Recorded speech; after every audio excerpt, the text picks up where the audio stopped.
გარკვეულწილად ახალს ვერაფერს ვერ ვიტყვი ზია ამაღლობელზე, იმიტომ რომ იმდენი ითქვა ამ მებრძოლ ქალზე, რომელიც დაუჯერებელ სირთულეებს იტანს. მაღალი ნათქვამია, მაგრამ ფაქტი ესეა, მთელ მსოფლიოს აჩვენა თუ ქალს რამხელა ძალა აქვს.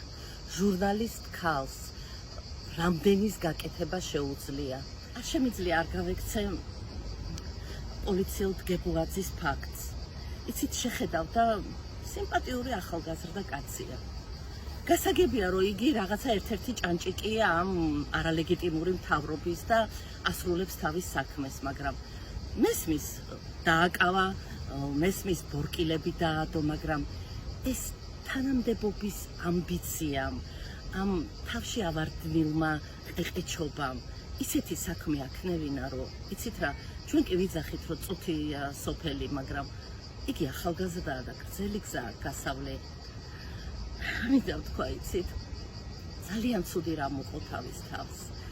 ძალიან, აქამდე თუ წითელპერანგა ბიჭი დაგვეკარგა, ეხლა ლოყა წითელა ბიჭი დაგვეკარგას ვიმღერებთ.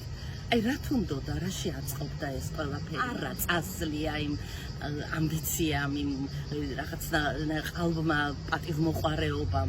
რატო შვილო? აი რატო?